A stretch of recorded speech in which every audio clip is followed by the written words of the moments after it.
लाहौर काना कनाल व्यू साबका वफाकी वजीर राना मुबशर इकबाल की आमद। कार्नर मीटिंग में सैकड़ों अफराद की शमूलियत। सियासी हालात पर तबादला ख्याल। रहनुमा मुस्लिम लीग नून राना राशिद मनहास, रमजान मस्ताना, जुबैर आसफ और दीगर शरीक। नंबर 1, मुल्क को माशी तौर पे मजबूत करेंगे। जब हम माशी तौर पे मजबूत होंगे, लोगों को रोज़गार मिलेगा, पाकिस्तान तरक्की करेगा, आगे बढ़ेगा।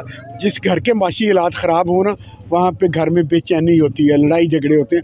अगर मुल्क में माशी हालात ठीक ना हो, फिर खाना जंगी होती है। तो जो मुल्क को उन्होंने डिफ़ॉल्ट किया था, उसमें से हमने उसको निकाला है, लेकिन हम पॉजिटिव साइड पे इसको लेके जाएंगे। पाकिस्तान तरक्की की राह पे गामज़न होगा और इंशाअल्लाह जब पाकिस्तान तरक्की करेगा, माशी हालात बेहतर होंगे, इंडस्ट्री चलेगी, गरीब को रोज़गार मिलेगा, लोगों को सैलरीज टाइम पे मिलेंगी और रोज़गार के मौका पैदा होंगे। 1 पॉइंट हमारा एजेंडा यही है कि जैसे पुराने पाकिस्तान में सब्ज़ियाँ 10-12 रुपए किलो थी, लोगों को सब्ज़ियाँ सस्ती मिलें। जो दालें थी वो 100 रुपए के राउंड अबाउट थी उस वक्त, 100 के राउंड अबाउट, तो उसी रेट पे लोगों को दालें मिलें।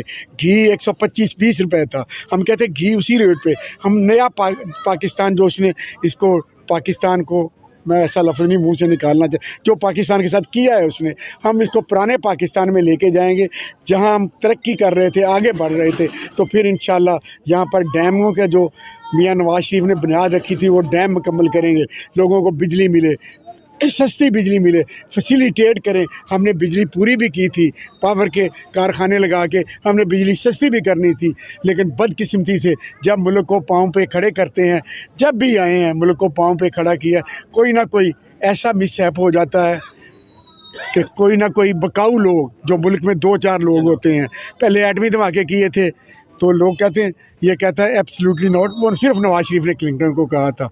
गुजारिश ये है, 3 साल में मुल्क को पीटीआई ने जिस तरीके से डैमेज किया, रिकवर होते कितने साल लग जाएंगे? ये रिकवर इंशाल्लाह हम ये इसकी तरह 30 दिन का वादा, 60 दिन का और 90, इंशाल्लाह 2 साल में मुल्क को ट्रैक पे लेके आएंगे और कोशिश करेंगे तमाम पॉलिटिकल जमातों को इकट्ठे होकर चलें। इत्तेफाक में बरकत है, तो अगर हम इकट्ठे होंगे तो और ज़्यादा बेहतरी होगी।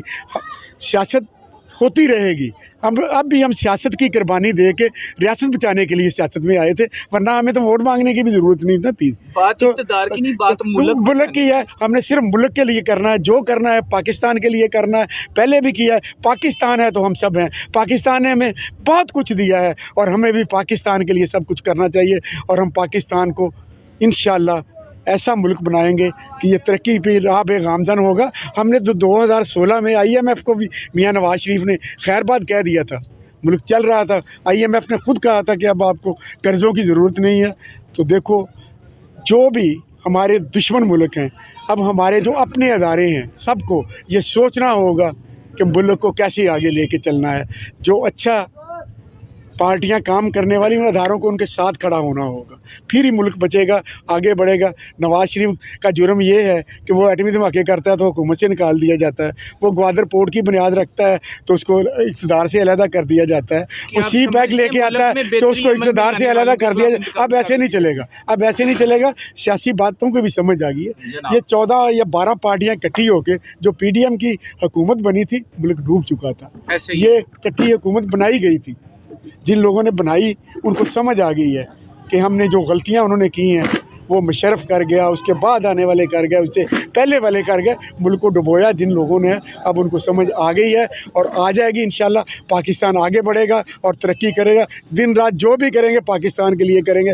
1 पॉइंट एजेंडा है पाकिस्तान।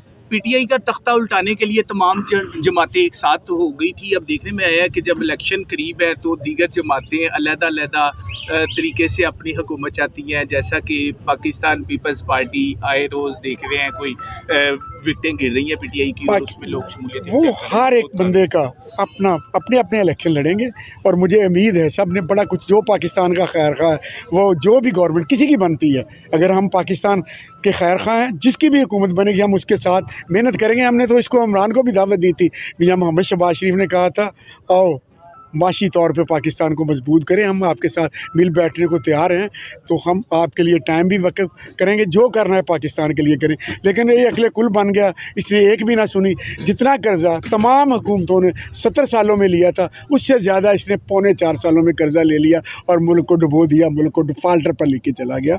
तो इंशाअल्लाह अल्लाह बेहतरी करेगा। दुआ है अल्लाह ताला से कि अल्लाह ताला पाकिस्तान को कायम दायम रखे।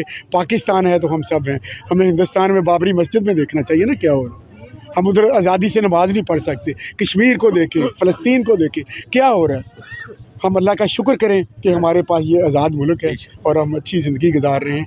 हम जो भी मुझे अपनी ज़ात से निकल के जो भी करना है पाकिस्तान के लिए करना है, और हमारी लीडरशिप का शुरू से यही एजेंडा है और हम यही करेंगे। सिर्फ एक ही लीडर है, मियां मोहम्मद नवाज शरीफ, जो इस मुल्क को क्राइसिस से निकाल सकता है।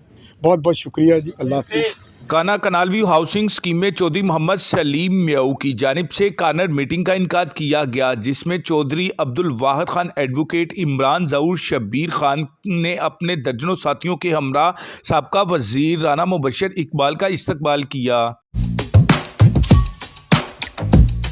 कार्नर मीटिंग में राना मुबशर इकबाल का कहना था, मुस्लिम लीग नून की जानिब से हमेशा मुल्क बेहतरी की तरफ गामजन हुआ है। इंशाअल्लाह मुल्क में अब दरपेश मसाइल को फौरी हल किया जाएगा।